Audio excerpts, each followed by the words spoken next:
Bom dia para todos, que a graça e a paz esteja com cada um. Paz do Senhor, irmãos. Deus abençoe. Estamos mais uma vez aqui e gostaríamos de deixar mais uma reflexão com os nossos irmãos. Hoje eu vou estar falando um pouquinho do meu testemunho, o drama que eu vivi no meu tempo de adolescente, início da minha juventude, a luta que eu enfrentei com o vício do álcool. E o texto que eu escolhi para a nossa reflexão é Provérbios 14, versículo de número 12. Há caminhos que para o homem parece direito, mas no fim são caminhos de morte. Existem muitos caminhos que aparentemente são caminhos bons, são caminhos gratificantes, são caminhos que produzem alegria e felicidade. Mas quando a gente está nestes caminhos, percebemos que são caminhos de sofrimento, de destruição e de morte. Eu posso apontar alguns desses caminhos aqui, embora o meu propósito é falar mais sobre a questão dos vícios. Por exemplo, o caminho da imoralidade. Quando uma pessoa entra no caminho da imoralidade, esse caminho aparentemente é um caminho bom. A pessoa pensa assim, eu vou ser feliz, eu vou ter muito prazer, eu vou poder curtir a vida, eu vou poder ficar com o tanto de homens que eu quiser, ou o tanto de mulheres que eu quiser, eu posso aproveitar a minha vida. Quando a pessoa está dentro desse caminho e vivendo a imoralidade, ele percebe que é um caminho de culpa, um caminho de condenação, um caminho de sofrimento, um caminho de morte. Quantas pessoas, irmãos, que seguiram esse caminho, o caminho da imoralidade, e hoje estão doentes? Quantas pessoas perderam o seu futuro, está com a vida completamente destruída? Então não vale a pena. Talvez eu estou falando aqui, tem pessoas trilhando esse caminho. Você está querendo viver uma vida de liberdade, uma liberdade entre aspas, né? Você está recebendo uma palavra de Deus, foge desse caminho enquanto é tempo. Paulo, ele orienta Timóteo com essas palavras: foge das paixões da mocidade. Por que ele fala isso? Porque ele sabe que esse caminho é um caminho de sofrimento. Eu vou falar também sobre o caminho do álcool, o caminho dos vícios. Aparentemente, quando a gente começa a beber, ou quando começa a usar qualquer tipo de droga, a pessoa usa pensando que vai dar para ele mais liberdade, mais senso de realização, vai apresentar ele melhor diante da sociedade, né? É aquela falsa visão de status que a gente tem quando começa a beber, ou quando começa a fumar, ou usar maconha ou cocaína, algo assim. Eu lembro que quando eu comecei a beber, por volta de 12 anos de idade, eu comecei a beber para me ser aceito pelos meus amigos, para me mostrar que eu já estava crescendo. E quando eu bebia, eu sentia mais livre, eu sentia mais descontraído, eu era mais aceito. Mas à medida que o tempo foi passando, eu fui aprofundando com a bebida até ficar viciado. Num período de 5 anos, de 12 aos 17 anos, eu vivi um drama terrível, porque eu fiquei completamente viciado. A ponto de trabalhar a troco de pinga, a ponto de ser zombado e ridicularizado na rua. Eu passava na rua e eles me chamavam de pudim de pinga, de fofão. E eu cheguei a pensar em dar cabo da minha própria vida. Por quê? Porque eu queria largar os vícios e não conseguia. Eu muitas vezes jurava para mim mesmo: a partir de hoje eu não bebo mais. Mas aquele vício era mais forte do que eu, ele me dominava e eu acabava cedendo e vivendo uma vida de culpa, de frustração e trazendo sofrimento para minha família. Eu lembro que numa mesa de baralho, alguém falou comigo assim, uma palavra dura, falou comigo assim: você é a vergonha da sua família, você vai morrer antes de completar 18 anos. Aquela palavra entrou no meu coração e eu tomei uma decisão.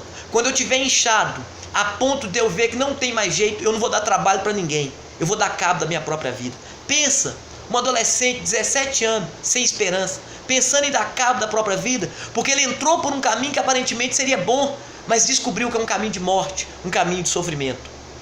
E a minha libertação foi algo assim, sobrenatural, foi algo muito forte, impactante, porque ela não veio como a maioria das libertações vem, né? Ela veio de um conselho do meu pai.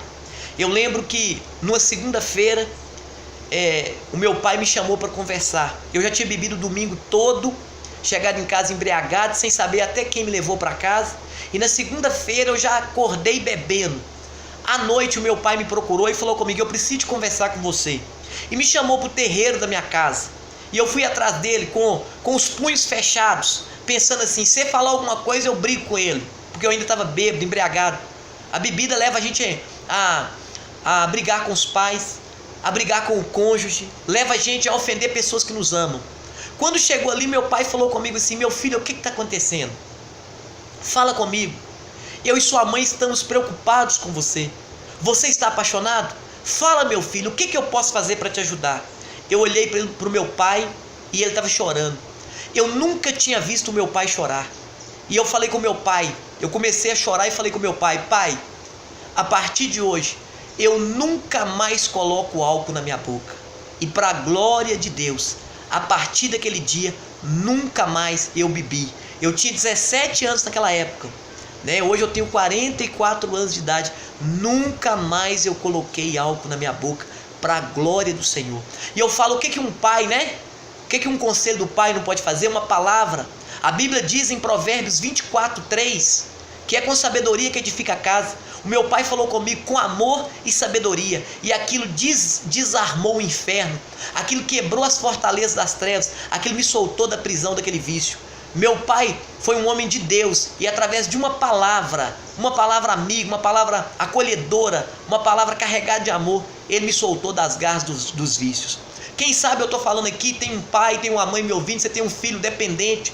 Talvez não é de álcool, é dependente químico, é dependente da cocaína, é dependente do crack, é dependente da maconha. Aqui, não desista do seu filho não, não desiste da sua filha não. Talvez o seu filho enveredou por outro caminho que você sabe que é um caminho de morte, de destruição. Não desista do seu filho, não desista da sua filha. Deus vai te usar, Deus vai usar alguém, Deus vai criar uma situação, Deus vai alcançar o seu filho, Deus vai alcançar a sua filha. Tem até uma promessa em Jeremias 31. Há esperança para o seu futuro, seus filhos voltarão. Acredita nessa palavra. Fala para você que está também no caminho dos vícios, você que é jovem, você que é adolescente, ou você que está na maioridade, você está viciado, você pensa que não tem saída. Levanta os seus olhos e olha para Jesus, Ele tem poder para te resgatar. A Bíblia diz que há caminhos que são caminhos de morte, mas eu te apresento o caminho da vida. Jesus Cristo é o caminho, a verdade e a vida. Se você recorrer ao Senhor Jesus, Ele vai te libertar, seja do vício, seja da imoralidade, seja de uma vida de crime, seja de uma vida de pecado. Recorra ao Senhor Jesus, que Ele é o caminho da vida, Ele é o caminho da esperança, Ele é o caminho da restauração.